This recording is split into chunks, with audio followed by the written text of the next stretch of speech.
Okay, so now we're gonna dig into this thing. I'll let you know I cheated a little bit. I actually had to go through this thing yesterday so that I could actually troubleshoot my problem. I need to do it quickly because of if we did need to go into town or whatever, we're low on water. So if we needed to change our schedules or whatnot to make it happen, I needed to know pretty quick. So I have gone through this thing, but I wanted to go back through it for you guys and also learn some things that will help this whole video process. So yesterday, when I pulled the pump out of service, I measured between these two contacts and it was open. There was no continuity. Today, oddly enough, there is continuity, but that's because I have played around with the brushes, and I'll show you that in just a second. I've played around with the brushes and they're now making contact again, but they won't last long.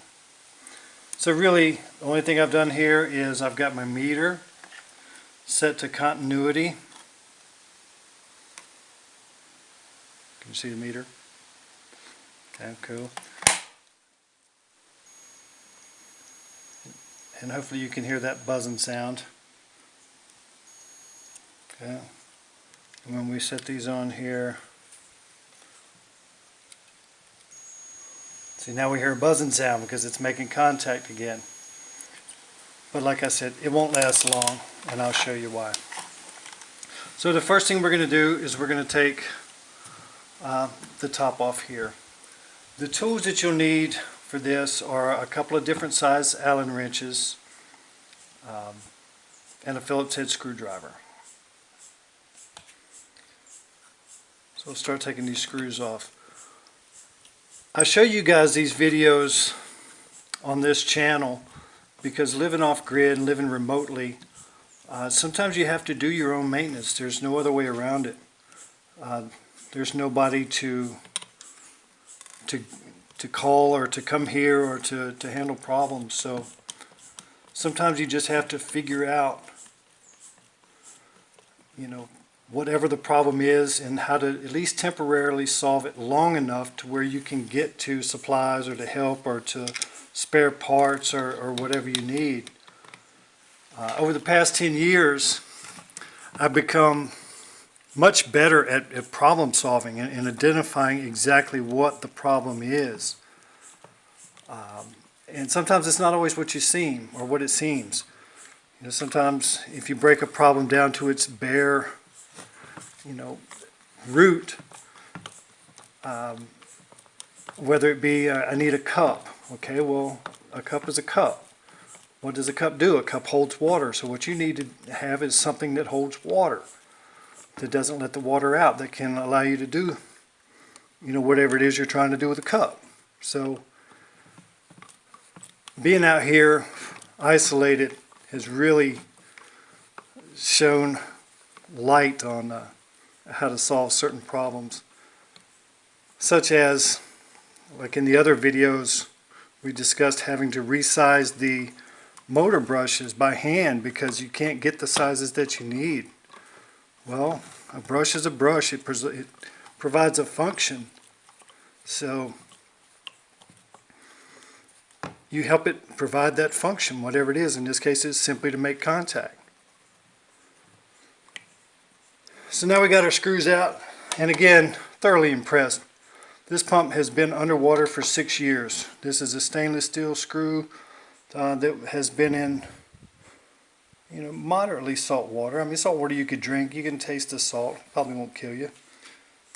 My dogs have been drinking it for years, so I think it's safe for human life. Basically, we're just pulling that up. Now, something to be aware of. There are 3 little washers. You can see here the purple. Make sure those don't go anywhere. Make sure they're there when you go to put this thing back together. Another thing to take note of is this flat side and where it is in relationship to things. So we've got that out. Now we want to lift the screen off carefully. I've shown in a separate video when I pulled this apart just a little bit of dirt. And what I found last time is that I may have to loosen these Allens here. So we'll do that. I don't know what size these Allens are. I never know what size any particular Allens are. If it fits, it fits. I guess there's somewhere you could, look on an Allen wrench and see what size it was, but not with these eyes. See, a little fly has come to join me today. This pump is a little bit different in that it's designed to be submerged, so there are a lot of features and functions in place here to keep water away from electrical parts. So we want to make sure, just like these little rubber grommets, that we don't damage any of those. So this is our little intake filter. Now in troubleshooting things, and this is where the dirt was, but in troubleshooting things, it's helpful to divide and conquer, so to speak. You want to cut things in half, to try to whittle it down to what the problem is. So in this case, the pump wasn't working, the motor was not coming on. So that tells me that it's an electrical problem or a motor problem, not a diaphragm problem or water movement or anything like that. If the pump was spinning but not pumping water, that would tell me it's a pumping issue, not an electrical issue. Hopefully that makes sense. So at this point, here is the pumping mechanisms inside this part. I know I don't even have to worry about that because I'm going for an electric problem. So I need to remove this whole thing from the canister. I can tell you that yesterday it took my wife and I together to do this. She's holding the camera for me right now. And that's probably, again, what it's going to take, because there's rubber washers in here, rubber grommets that's holding this together. So basically what we're going to do is she's going to hold this and I'm going to hold this and gingerly kind of twist and pull, and we're going to separate these. So together, my wife and I, a little brute force and awkwardness, were able to separate this. And you can see the rubber washers. When we got this, we'll take a moment to inspect those to make sure that they're not torn or anything, because we don't want to put this back together and put it back in the water and have water get into our motor. So they look good. And looking at this motor, it looks very similar to the motors of the other pumps. What I want to do now is I want to remove this and this. This only so I can turn it upside down and work on it easier, and this because I'm going to have to remove it. I'm going to have to remove the wires. This just pulls straight up and out. Hopefully that was able to be seen. And this does too, but it might need a little help from a screwdriver.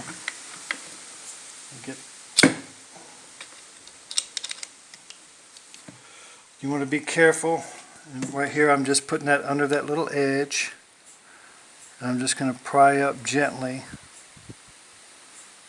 Maybe go to the other side. And you see it start to come out. I'll pull that up.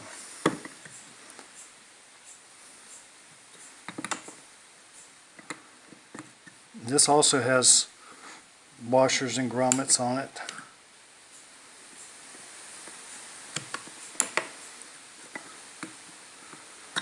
There you go. You see here we have another two little Allens. So we want to remove remove or loosen those so we can remove our wires. Again, they're little Allens, not sure what size. You want to remember where the wires go. In this case, we'll remember it by saying red is on the right. So we'll take our little Allen, again, not knowing what the size is. We're going to take the one that fits. And that looks to be small to me, so we'll see what small does.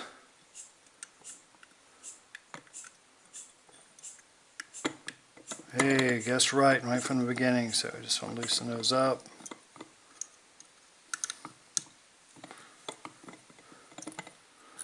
And of course that pulls off.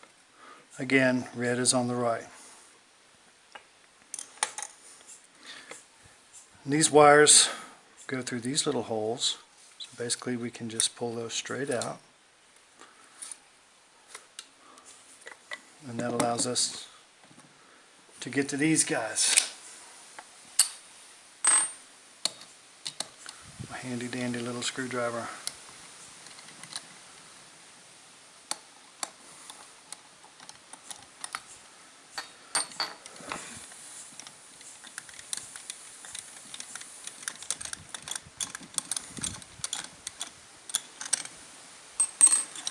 Remove these, and then we'll pop this cap off. Sometimes you can do it with your fingers, sometimes you just need to, there we go.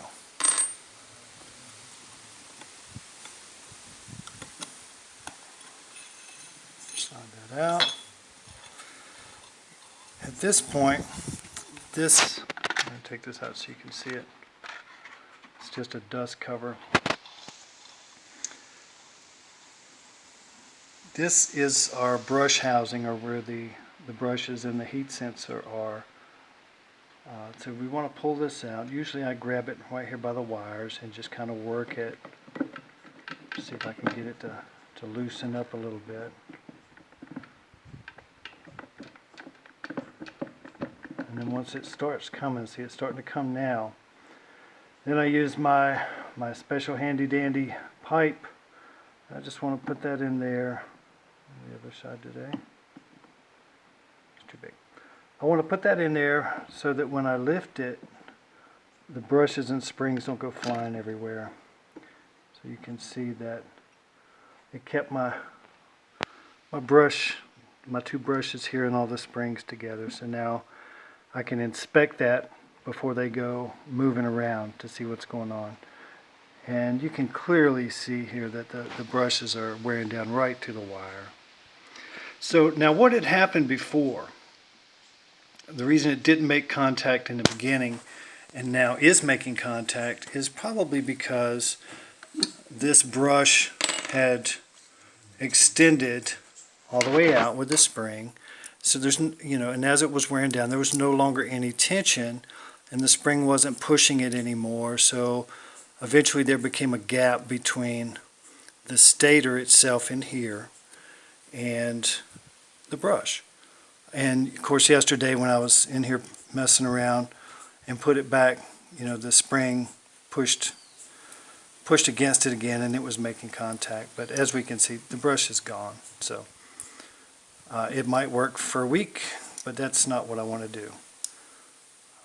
This is the heat sensor here. So here we are. At this point, I'm going to change the brushes. I cleaned it up a little bit yesterday. It needs a little bit of light cleaning. And like with the other pumps, oops, don't let springs get away. Like with the other pumps, while I have it open, I am going to clean the stator off a little bit.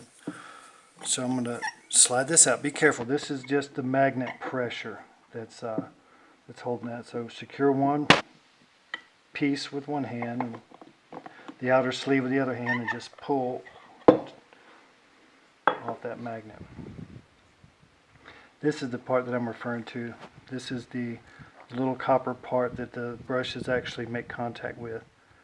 So I'm just going to take some very fine 1000 grit sandpaper and clean this off a little bit. Okay? After we do that, we'll install the brushes and go from there. I will say that I've got my set of brushes here, and as you can see, they're a little bit bigger as far as the width than what I need, and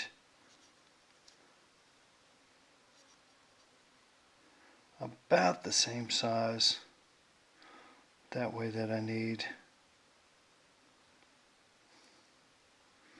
So I might go that way there, and I'm going to have to resize this brush in order for it to work in this application, and I'll make another video specifically for that because that applies to everything I do out here basically. So we'll be putting this back in here. While I've got it, I'm just going to simply check if I can. Yeah, it'll slide in there.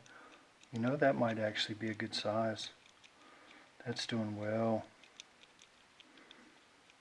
Wow, much better than the other ones. But it's still a little bit too long. I need space for my spring to be in here. So I might have to cut it. I don't know if you can see that. Give it enough room for my spring. We'll put my spring in there. Okay, put the spring in and slide that in there. Yeah, so you can see right there, that's about the amount I'm going to have to cut off between my thumb and where this plastic is. So I'm going to have to cut that off in order for it to work. But we'll make a separate video for that, and then we'll get back to putting this back together. So see you in a minute.